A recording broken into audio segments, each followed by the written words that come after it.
کہ یہ جو کون سے وہ عناصر ہیں جنہوں نے اس چیز کو بہت زیادہ مشکل کر دیا ہے. اب ہمارے اسپیشلی ہمارے جو ینگسٹرز ہیں وہ اس مادیت پرستی کے دور میں اور بہت زیادہ جہاں پر ایتھیزم کا رجحان بڑھ رہا ہے, تو ظاہر ہے جہاں پر لادینیت ہے تو پھر اس نکاح کی اہمیت کو بھی جو ہے اس سے بھی انکار ہے. تو سر اس پر ضرور آپ روشنی ڈالیے گا, اس حوالے سے آپ کیا کہتے ہیں؟ بسم اللہ الرحمن الرحیم. محترمہ ام حبیبہ باجی, آپ کا بہت شکریہ. آپ نے ایک بہت خوبصورت اس موضوع کا انتخاب کیا ہے, اور میں وائس کا بھی شکریہ ادا کرتا ہوں کہ انہوں نے بہت خوبصورت موضوع کا انتخاب کیا ہے. یہ موضوع آج ہمارے معاشرے کی اشد ضرورت ہے. جیسا کہ آپ نے اپنے انٹرو میں بتایا کہ آج کے دور میں اور آج کے معاشرے میں یہ معاشرہ نکاح گریز بنتا جا رہا ہے.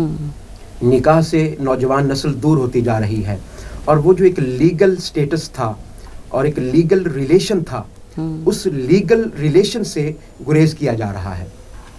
پتہ نہیں ہماری نوجوان نسل کے ذہن میں کیا بات ڈالی جا رہی ہے کہ نہیں, انسان کو آزاد ہونا چاہیے, وہ آزاد پیدا ہوا ہے تو آزادی ہونی چاہیے, ماں باپ سے بھی دور, رشتہ داروں سے بھی دور, گھر سے بھی دور, خاندان سے بھی دور. تو ایک بڑا یہ ڈائلما ہے, ایک بہت بڑا المیہ ہے ہمارے معاشرے کا. ہم نے اپنی نوجوان نسل کو, جو کہ اسلامی معاشرے میں رہتے ہیں ہم, تو اس کی طرف لے کے آنا ہے. سب سے پہلے میں جس آیت مبارکہ کا سہارا لوں گا اور اپنی گفتگو کا جہاں سے آغاز کروں گا, اللہ رب العزت نے ایک بڑی پیاری اور خوبصورت بات کی. آپ نے خاندان کی بات کی, میں اس سے بھی پیچھے گھر کی بات کرنا چاہتا ہوں. اللہ رب العزت نے قرآن مجید میں ارشاد فرمایا, واللہ جعل لکم من بیوتکم سکنا, کہ اللہ پاک نے تمہارے گھروں میں سکون رکھا ہے اور سکون بنایا ہے. تو انسان آج کا جتنا بھی ترقی کر جائے, جتنا بھی آسمانوں پر چلا جائے, بلندیوں پہ چلا جائے, اور اگر وہ اپنے گھر کا نہیں ہے اور اس کا گھر سے تعلق نہیں ہے, فرمایا گھر میں سکون ہے, اور گھر سکون کی جگہ ہے, پلیس آف ریسٹنس ہے. تو اگر آپ اپنے گھر میں ہیں اور گھر کے ساتھ آپ کا تعلق ہے, آپ نے, اور میں آپ کو عجیب بات بتاتا ہوں, اللہ پاک نے یہ لفظ بیت کا یا بیوت کا یہ 37 مرتبہ اللہ رب العزت نے قرآن مجید میں استعمال فرمایا ہے. اور 37 کا مطلب یہ ہے کہ وہ بار بار فرما رہا ہے کہ یہ جو گھر ہے, دیکھیے اس نے کعبۃ اللہ کو بھی گھر کہا ہے. یعنی ایک انسان کو تصور دینے کی کوشش کی ہے کہ بندے, اے انسان, تو جہاں بھی چلا جائے تیرا اصل جو سکون کی جگہ ہے وہ گھر ہے, جہاں پہ تیرا والد ہے, جہاں تیری والدہ ہے, جہاں تیری بیوی ہے, جہاں تیرے رشتہ دار ہیں, جہاں تیرے تعلق والے ہیں, تو ان کے ساتھ. دیکھیے انسان ایک معاشرتی حیوان ہے بیسیکلی, اور وہ مل کے رہنا پسند کرتا ہے, اور مل کے رہنے میں اس کی عزت بھی ہے, اس کا فائدہ بھی ہے, نقصانات نہیں ہے اس کے لیے. تو انسان کو چاہیے, آج کے نوجوان کو چاہیے کہ وہ اپنا بھی گھر بسانے کی کوشش کرے, والدین کو چاہیے کہ اپنے بچوں کا گھر بسانے کی کوشش کریں. اور یہ جو اس کے لیے ایک بنیادی اکائی ہے جس کو ہم نکاح کہتے ہیں, نکاح بیسیکلی ایک سوشل کانٹریکٹ بھی ہے, ایک ریلیجیس کانٹریکٹ بھی ہے, ایک سول کانٹریکٹ بھی ہے, جس کے ذریعے آپ ایک جائز تعلق قائم رکھ سکتے ہیں صنف مخالف سے. ایک جائز تعلق جس کے ذریعے اللہ رب العزت نے بہت سارے انسان کی نسل کو آگے پھیلانے کا بھی ذریعہ رکھا ہے جس میں. تو یہ ایک بڑی امپورٹنٹ چیز ہے, بڑی اہمیت کی حامل چیز ہے.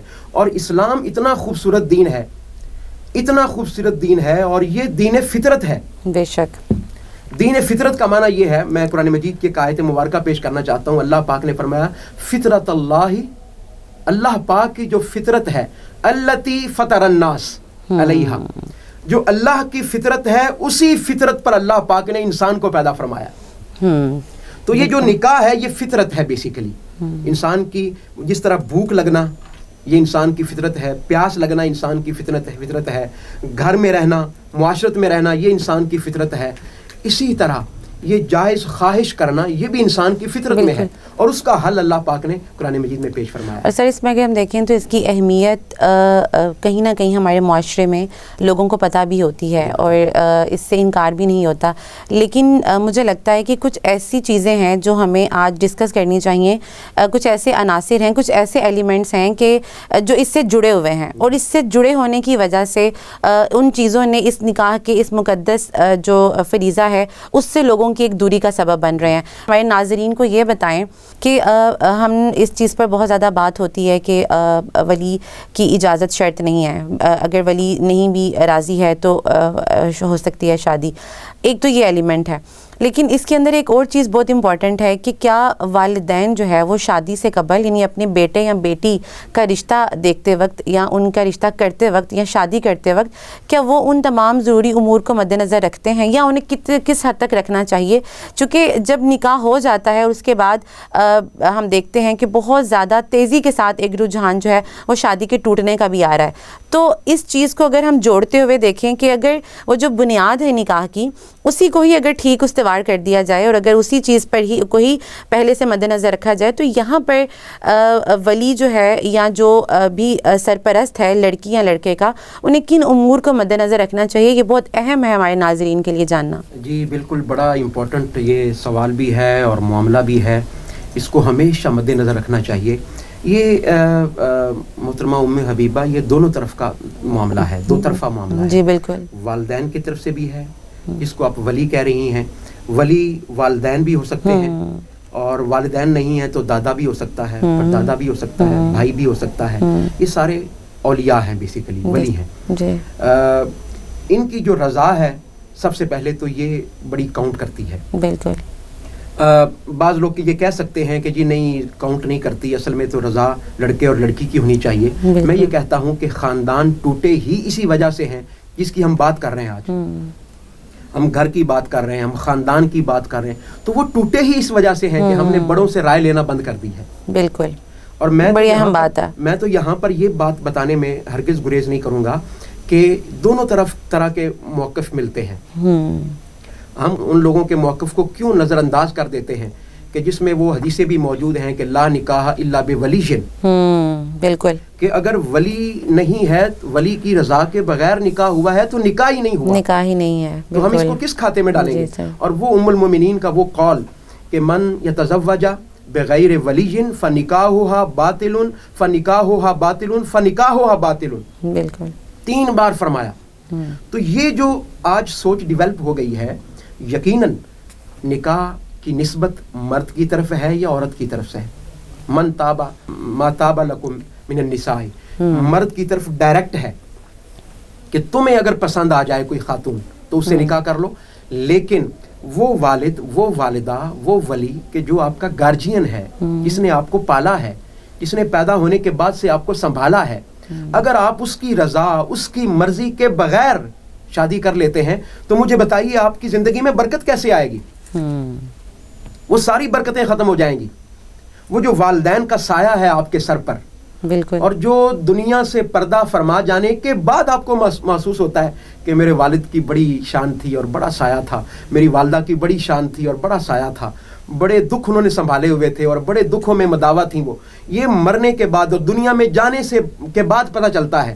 تو کیوں نہ زندگی میں ان کا خیال رکھ لیا جائے. بالکل, میں نے بڑے لوگوں کو روتے دیکھا ہے ام حبیبہ, بڑے لوگوں کو روتے دیکھا ہے کہ وہ ایسے ہی عمل کر بیٹھتے ہیں اور جب والدین دنیا سے جاتے ہیں تو پھر بڑے روتے ہیں اور بڑے آنسو بہاتے ہیں. ایسے رونے سے کوئی فائدہ نہیں. آپ شریعت کو سامنے رکھیں, آپ سوشل کانٹریکٹ کو سامنے رکھیں, آپ معاشرے کو سامنے رکھیں. بالکل, ان کی اہمیت سے انکار نہیں کیا جا سکتا. بے شک, اگر بیٹی کی شادی ہے اور بیٹے کی شادی ہے اور باپ اور ماں کے دل میں ٹھنڈک نہیں ہے, بالکل, اور خوشی نہیں ہے, میرا یہ خیال ہے کہ اس کی اگلی زندگی اچھی نہیں گزرنے والی, اچھی نہیں گزرنے والی. نمبر 1. نمبر 2, اسی طرح میں آپ کی لبرٹی لیتے ہوئے ایک پوائنٹ اور بھی عرض کر دوں. وہ یہ ضرور کہ جہاں والدین کی رضا ضروری ہے وہاں والدین کو دست شفقت رکھتے ہوئے اولاد کی رضا بھی معلوم کرنی چاہیے. بے شک, اپنے بیٹے سے بھی پوچھنا چاہیے, بیٹا میں تمہارے فلاں جگہ نہیں. اور اگر بیٹے کی اچھا, اسپیشلی اس میں ایڈ کرتی چلوں کہ ہمارا جو معاشرہ ہے پاکستانی معاشرے میں دیکھا جائے, چونکہ یہ جو آپ بات کرنے جا رہے ہیں یہ یورپین ممالک میں تو کاؤنٹ ہی نہیں ہوتی, وہاں تو نہ ولی کی ضرورت ہے نہ ولی کی شرط ہے. ہم جس معاشرے میں زندگی گزار رہے ہیں وہاں پر یہ بہت ضرورت ہے, چونکہ ہمارا معاشرہ بغیر ولی کی اجازت کے نکاح کو ایکسیپٹ نہیں کرتا. اب وہاں پر جب معاشرہ نہیں کرتا, حالانکہ اگر ہم دیکھیں تو اسلامک پوائنٹ آف ویو سے تو ایکسیپٹنس ہے, معاشرہ نہیں کرتا. اس میں اب ہوتا کیا ہے کہ جب معاشرہ بھی ایکسیپٹ نہیں کرتا اور والدین کی بھی جو ہے وہ اگر رضا نہیں مل رہی ہوتی ہے, اور بچوں کے لیے بھی تو ایک دو راہ ہوتا ہے ان کے لیے, جہاں سے مجھے لگتا ہے سر یہ جو پھر ایک نکاح سے ایک دوری والا جو ایک ایلیمنٹ ہوتا ہے وہ ہوتا ہے. تو اگر والدین جو آپ نے بڑی اس کو میں چاہوں گی کہ آپ مزید اس کی واضحیت سے بیان کریں کہ والدین کو کتنا خیال کرنا چاہیے کہ اگر ان کا بچہ یا بچی وہ ان کی پسند کے مطابق جو ہے وہ اگر رضامند نہیں ہے تو وہاں والدین کو کس چیز کو مد نظر رکھنا چاہیے؟ جی یہ بڑی امپورٹنٹ بات ہے. دیکھیے ہم جس معاشرے میں رہتے ہیں نا, چونکہ مذہبی ایلیمنٹ زیادہ ہے بالکل, تو ہم یہ سمجھ بیٹھے ہیں کہ شاید یہ جو نکاح ہے نا فقط جانوروں کی طرح ایک دوسروں کو آپس میں باندھ دینا ہے. ایسا نہیں ہے.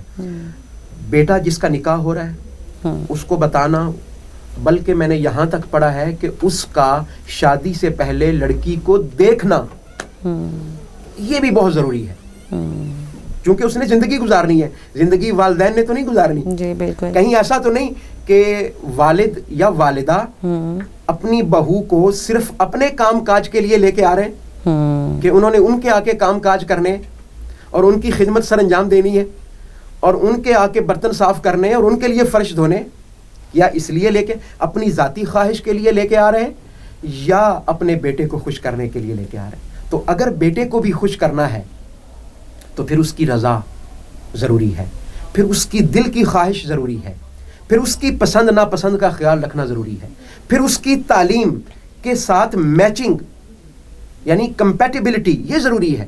بیٹا تو آپ کا میٹرک بھی نہیں ہے اور لڑکی آپ ماسٹرز ڈھونڈنا چاہتے ہیں یا ایم فل ڈھونڈنا چاہتے ہیں. آپ کے لڑکے کو دیکھنا کوئی پسند نہیں کرتا اور لڑکی آپ حسینہ اور جمیلہ ڈھونڈنا چاہتے ہیں اور کوئی پری ڈھونڈنا چاہتے ہیں. اس میں ایک پوائنٹ محترمہ ام حبیبہ, ایک پوائنٹ اور بھی ہے جو بڑا امپورٹنٹ ہے جس کو اگنور کیا جاتا ہے. ہم ساری ذمہ داری لڑکے کے سر پہ ڈال دیتے ہیں اور بیچاری لڑکی جو ہے وہ دیکھتی رہ جاتی ہے. کیا وہ اینٹی نہیں ہے؟ کیا وہ برابر کی سوشل کانٹریکٹر نہیں ہے؟ جس کانٹریکٹ پہ وہ سائن کر رہی ہے وہ ریلیجیس کانٹریکٹ ہے یا سوشل ہے یا سیول ہے, جو بھی ہے, کیا وہ برابر کی سائن نہیں کر رہی؟ تو اگر کر رہی ہے تو اس کو بھی اتنا ہی اختیار ہونا چاہیے کسی کو سلیکٹ کرنے کا یا ریجیکٹ کرنے کا, اتنا ہی اختیار ہونا والدین کی رضامندی کے ساتھ. اگر والدین اس کا رشتہ طے کر رہے ہیں تو والدین کے لیے ضروری ہے کہ اس سے پوچھ ہی لیں کہ بیٹا دیکھیے آج کی بیٹی وہ کوئی عام بیٹی نہیں ہے. She is learned woman, she is a business women, she is engineer, she is doctor. تو اس طرح کی بچیاں, خواتین کہ جو پڑھی لکھی ہیں, آپ دنیا کے زندگی کے سارے معاملات میں ان سے مشورہ لیتے ہیں, تو شادی کے مسئلے پر کیوں نہیں لیتے؟ تو پوچھنے میں کوئی حرج نہیں ہے. پوچھیں, اس کی رضا حاصل کریں اور اس کی پسند ناپسند کا بھی خیال رکھیں. تو یہ دو طرفہ معاملہ ہے. میں نے جیسے شروع میں کہا والدین کو بھی خیال رکھنا پڑے گا اور اولاد, چونکہ اس میں سر ایک چیز اور بھی بہت زیادہ ہے معاشرتی پوائنٹ آف ویو سے کہ اگر پسند کا معاملہ لڑکی کی طرف ہو تو اس کے لیے اظہار والدین کے ساتھ بھی کرنا وہ ہمارے معاشرے میں اتنا کوئی برا نہیں سمجھا جاتا. لیکن بچی کا اگر دیکھا جائے لڑکی ہے تو اس کے لیے وہ ایک سمجھ لیں وبال جان چیز بنا دی جاتی ہے, لہٰذا وہ بعض اوقات اظہار کر بھی نہیں سکتی والدین کے ساتھ. تو والدین کا ایک بہت دوستانہ تعلق یہاں پر اپنے بچوں کے ساتھ ہونا دونوں کے لحاظ سے, چاہے لڑکی ہو یا لڑکا ہو, بلکہ لڑکی کے لحاظ سے زیادہ ہونا چاہیے. اس میں ایک بڑی امپورٹنٹ بات, کوئی پوچھے کہ دلیل کیا ہے اس کی, تو ام المومنین حضرت خدیجہ الکبریٰ رضی اللہ تعالیٰ عنہا, دیکھیے آپ ایک اس دور میں بزنس ویمن تھیں. بالکل. اور انہوں نے اپنا رشتہ آقا علیہ الصلوۃ والسلام کی بارگاہ میں بھیجا, خود بھیجا کسی کے ہاتھ. تو کہنے کا مقصد یہ ہے کہ یہ ایک بڑی امپورٹنٹ چیز ہے, اس کو ہمیں ضرور لینا چاہیے. سر بلکہ آپ نے جو پوائنٹ ایڈ کیا ہے سیدہ خدیجہ الکبریٰ رضی اللہ تعالیٰ عنہا کا, تو آپ کی اس مثال سے میرے ذہن میں یہ ایک چیز آئی کہ ہمارے ہاں یہ جو آج اس کا مطلب ہے یہ تصور کیا جاتا ہے کہ اگر ایک خاتون بہت زیادہ اسٹرینتھن ہو چکی ہے, بہت زیادہ اسٹیبلش ہو چکی ہے, تو اس کے لیے مشکل ہوتا ہے جو ہے وہ آگے نکاح کے رشتے کو لے کر چلنا. تو اس سے یہ بات بھی نگیٹ ہوتی ہے کہ سیدہ خدیجہ الکبریٰ رضی اللہ تعالیٰ عنہا نے آپ نے اس دور میں نہ صرف بزنس ویمن تھی, اپنا بزنس رن کر رہی تھی کامیابی کے ساتھ, بلکہ آپ نے خود انیشیٹو لیتے ہوئے حضور صلی اللہ علیہ وسلم کی طرف جو ہے وہ رشتہ بھیجا. تو یہ بڑا ایک خوبصورت مثال جو ہے وہ آپ نے دی ہے. اور میں اس پورے کویسچن کو اگر اس کو سر ہم کنکلوڈ کریں تو اس کے اندر ایک چیز یہ بہت ضروری ہے کہ بہرحال ہمارے معاشرے کے اندر ایک جو توازن کی ضرورت ہے وہ ہونا چاہیے, چونکہ اگر ہم ایک اسلامی معاشرے میں زندگی گزار رہے ہیں اور اگر یہ دن بدن ہمارا معاشرہ جو ہے وہ خاندانی نظام اور اس سسٹم سے دور ہوتا جائے گا تو ہم رومن امپائر کی طرح ایک کولیپس کی طرف چلے جائیں گے, اور پھر ہم لوگوں کو ڈھونڈتے پھریں گے جیسے کہ دیگر مغربی معاشرے جو ہے وہ اس چیز کا شکار ہیں. تو سر اس سے نیکسٹ جو چیز ہے, اور میں چاہوں گی کہ میں اپنے پینلسٹ سے وہ کویسچن کروں, یہ ایک ایلیمنٹ تھا جس کو ہم نے ڈسکس کیا, ولی کی اہمیت کو ہم نے دیکھا, ولی کے کردار کو دیکھا, اور ہم نے بہت سارے اس کے ذیل میں جو ہے وہ چیزوں کو دیکھا. لیکن ایک جو بڑی امپورٹنٹ چیز اور ہے وہ یہ ہے کہ ہمارے ہاں لوگ نہ تو دین کی تربیت پر خود فوکس کرتے ہیں اور نہ ہی اپنے بچوں کو بہت زیادہ فوکس کرواتے ہیں, جس کا الٹیمیٹلی نتیجہ کیا ہوتا ہے کہ بہت سارے نکاح کے اور آئلی قوانین جو شریعت نے رکھے ہیں وہ ہمارے لوگوں کو پتہ ہی نہیں ہوتے, چاہے وہ لڑکیاں ہوں یا لڑکے ہوں. لیکن یہاں میں اگر ویٹو کروں تو شاید لڑکیوں میں یہ جو کم علمی ہے یہ زیادہ ہوتی ہے, اور لڑکیوں کے والدین میں کہ وہ کون سے حقوق ہیں جو لڑکی کے لیے رکھے ہیں شریعت نے. یہاں تک کہ اگر ہم بات کریں نکاح نامے کی, تو نکاح نامہ جو ہے وہ صرف ایک دستخط نہیں ہے. نکاح نامے پہ صرف دو لوگوں نے یا ان کے گواہان نے دستخط نہیں کرنے ہیں, صرف ان کی تاریخ پیدائش نہیں لکھی جانی ہے, بلکہ نکاح نامے کے اندر ہی جو ایک لیگل ڈاکومنٹ ہے جب نکاح کا رشتہ جو ہے وہ قائم کیا جا رہا ہوتا ہے, اس میں بہت ساری ایسی چیزیں ہیں جو لڑکی کے لیے حقوق رکھے گئے ہیں.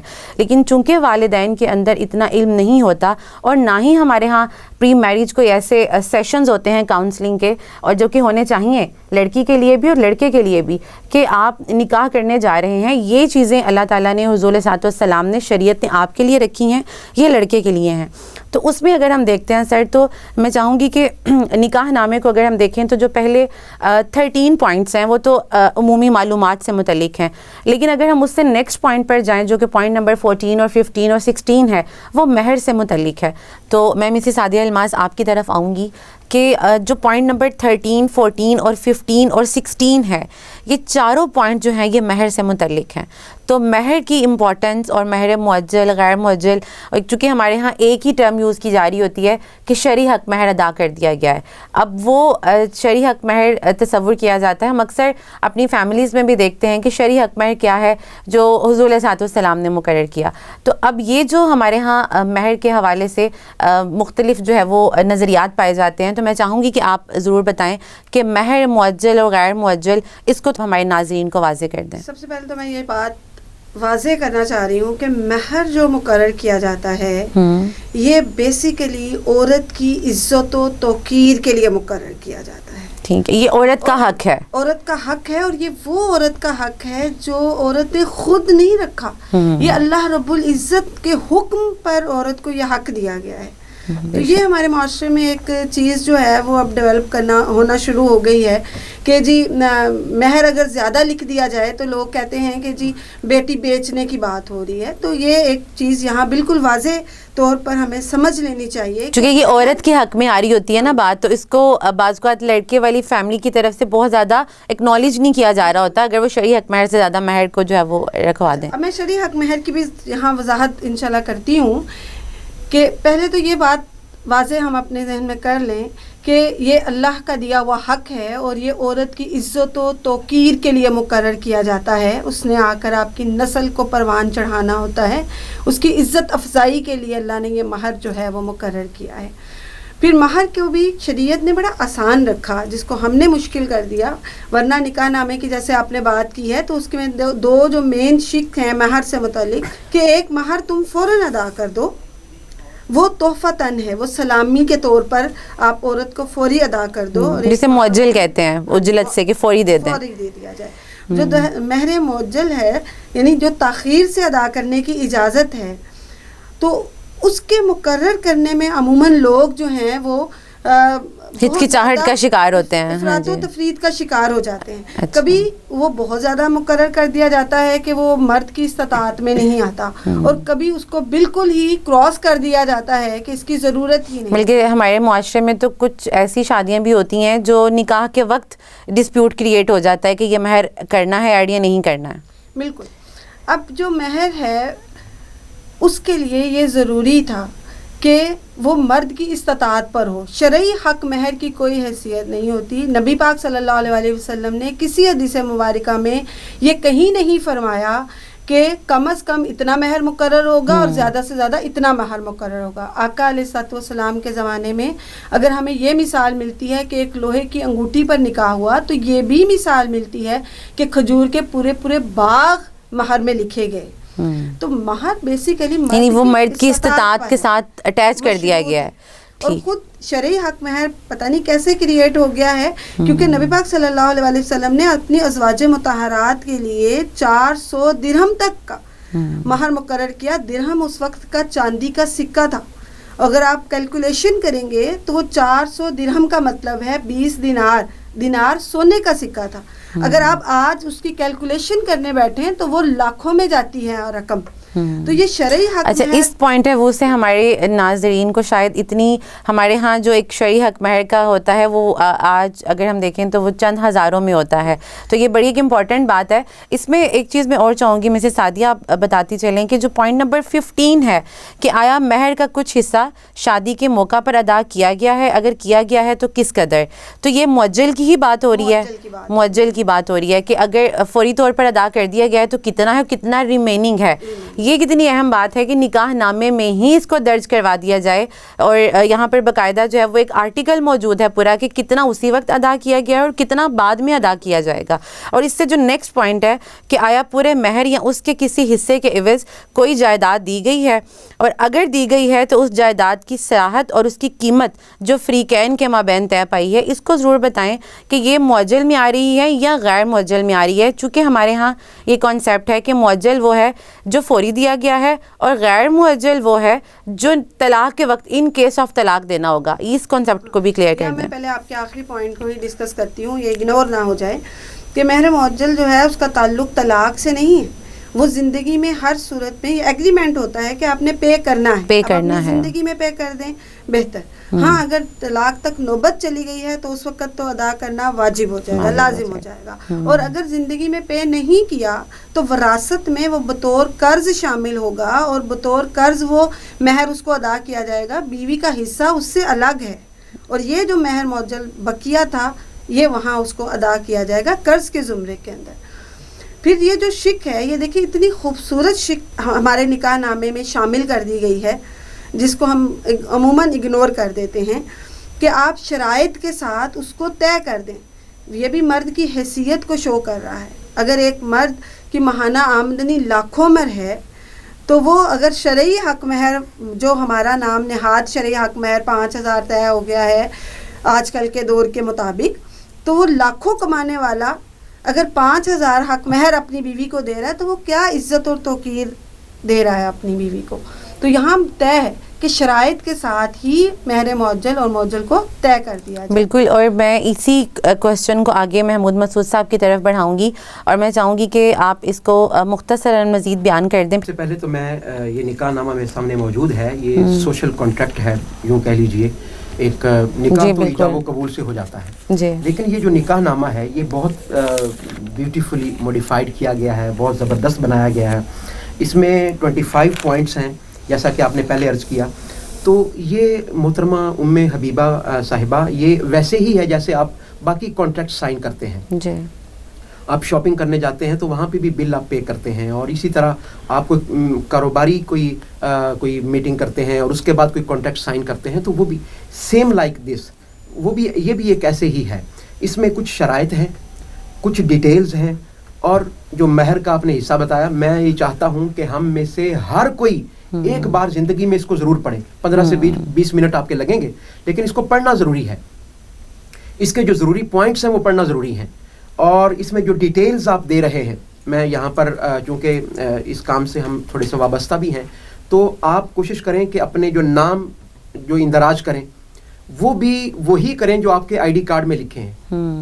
بعد میں پرابلم ہوتی ہے, بعد میں جب آپ اس کو رجسٹر کروانے جاتے ہیں تو پاسپورٹ سے میچ نہیں ہو رہا ہوتا, تو پھر آپ کو چینج کروانا پڑتا ہے.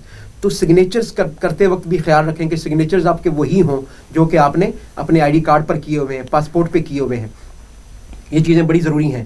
پھر گواہوں کے جو گواہ آپ نے لکھے ہیں ان کے آئی ڈی کارڈز نمبر, آج کل چونکہ ہر چیز کمپیوٹرائزڈ ہو گئی ہے تو یہ چیزیں بیان کرنا بہت ضروری ہے. بلکہ سر اس کے اندر اگر ہم یہ بالکل سجیسٹ کریں گے اپنی وائس ڈپارٹمنٹ کو بھی اور ہمارے دیگر جو سماجی بہبود کی تنظیمیں ہیں, این جی اوز ہیں, کہ ہم بہت زیادہ کرتے ہیں آفٹر میرج یا جب ڈائیورس یا خلا کی طرف کاؤنسلنگ سیشنز کی بات کرتے ہیں تو پری میرج کاؤنسلنگ سیشن ضرور ہونے چاہیے. یہ بڑے ضروری ہیں کہ آپ کی کیا کیا چیزیں ہیں جو جاننا دونوں فریقین کے لیے بہت ضروری ہے. یہ دیکھیے یہ پیچھے والے جو کالمز ہیں جن پر ہم نے ابھی ڈسکس کرنا ہے, لوگ ان کے اوپر صرف کراس لگا دیتے ہیں. اچھا, یعنی کراس لگ جاتا ہے, بس ایک لائن لگ جاتی ہے, ان کو یعنی خاطر میں لایا ہی نہیں جاتا.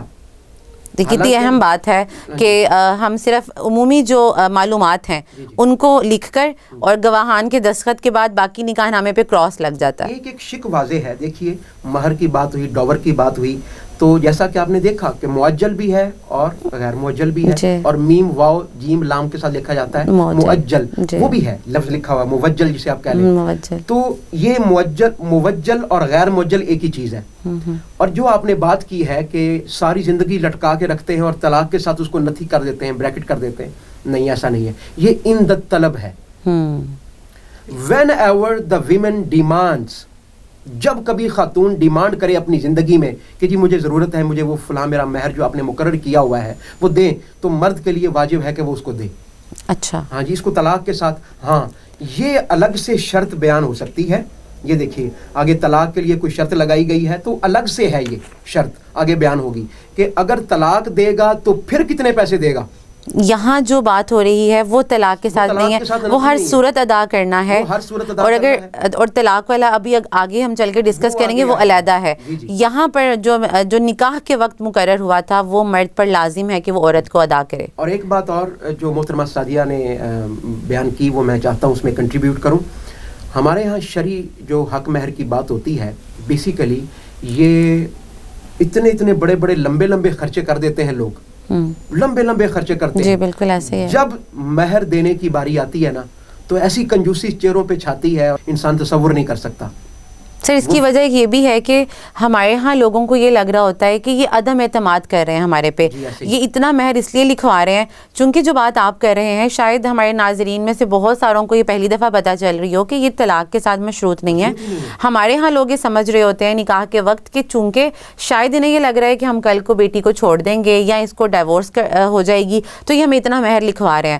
تو یہ جو بات آپ بیان کر رہے ہیں یہ بڑی اہم ہے اور اس کا جاننا بہت زیادہ ضروری ہے لوگوں کے لیے کہ یہ تو آپ کا حق ہے عورت کا, اور یہاں ہم اگر اس کا یہ حق بھی اس کو نہیں دیتے ہیں تو یہ تو جو شریعت نے اس کے لیے رکھا ہے کہ اس میں زیادتی ہے. یہ میڈم نے بات کی ہے نا کہ یہ عورت کی رسپیکٹ ہے, رسپیکٹ ہے.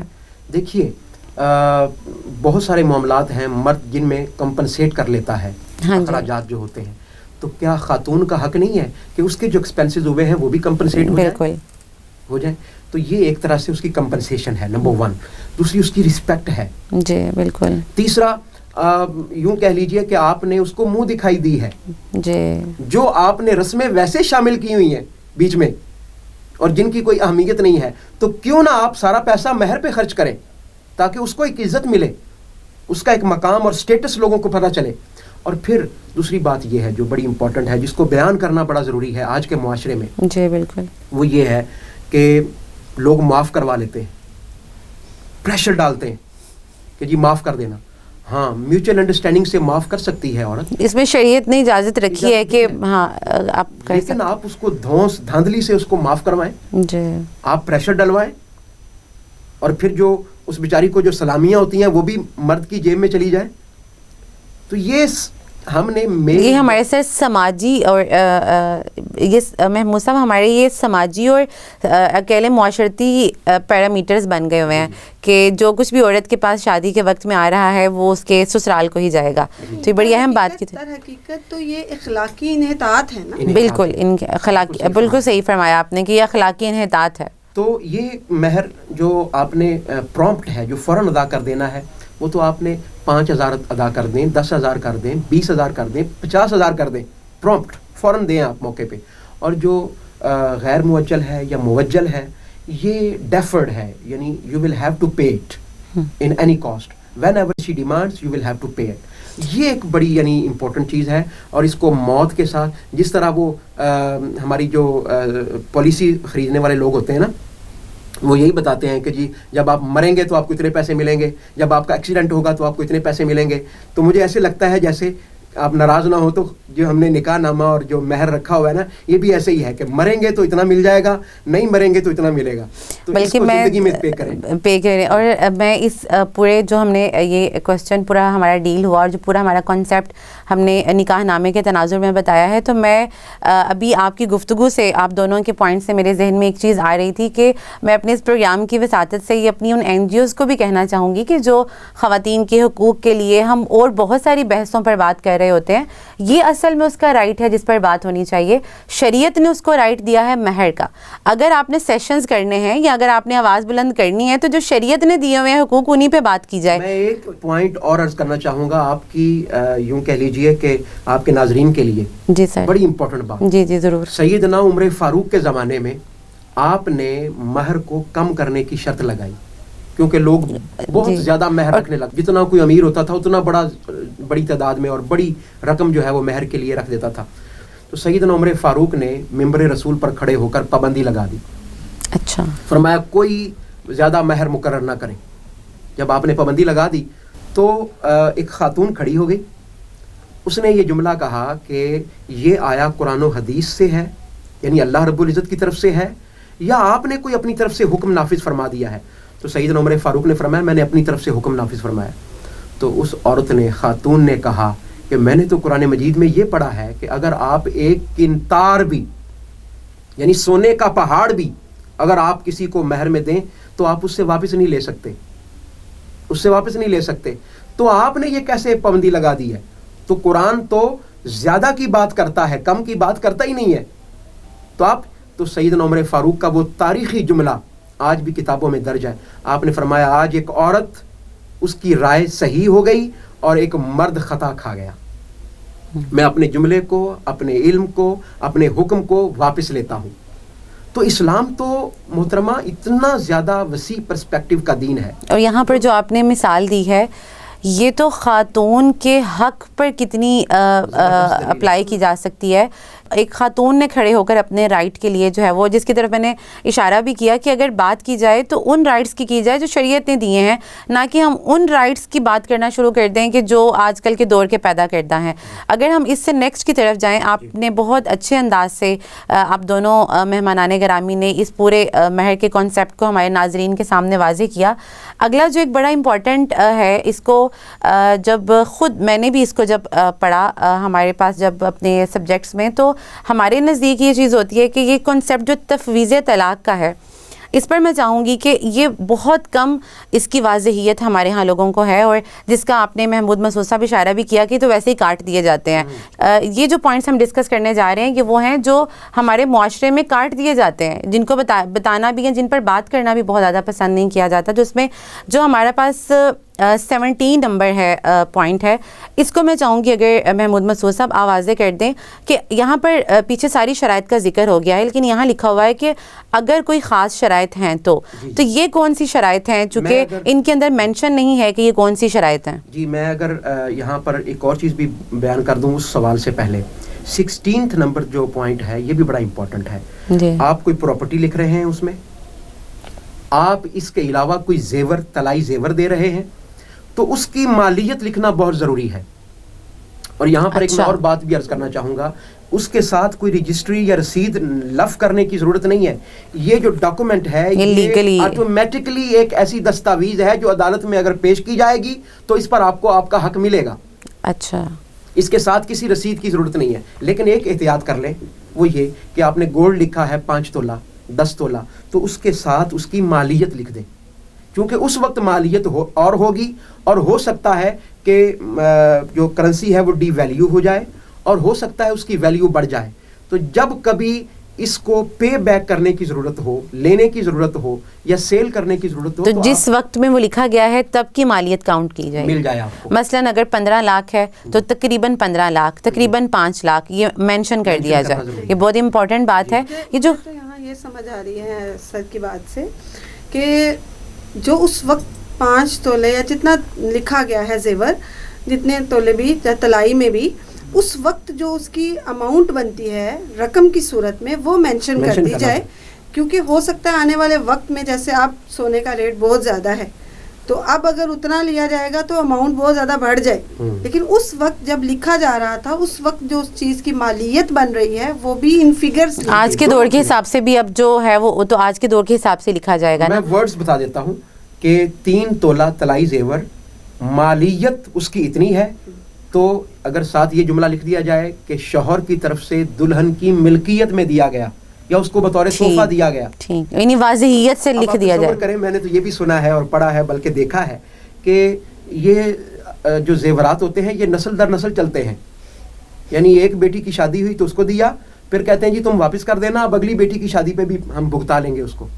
تو یہ کتنی بڑی زیادتی ہے. بلکہ سر اس میں بلکہ محمود مسعود صاحب اس میں یہ ایڈ کروں گی کہ آپ نے بیٹی کی بات کی ہے تو ہمارے معاشرے میں تو بہو کو جو دیا جاتا ہے وہ آگے نسل در نسل چلتا ہے. بہو کو دیا, وہ لکھوا بھی لیا, اس سے واپس لے لیا, اور ہمارے ہاں خواتین جو ہیں وہ پھر اپنے خاندانی نظام کو بچانے کے لیے وہ چل رہی ہوتی ہیں تو وہ اپنی بیٹی کو دے دیا بہو سے لے کر, تو یہ ہمارے ہاں جو ہے وہ ڈیفینیٹلی چل رہے ہوتے ہیں.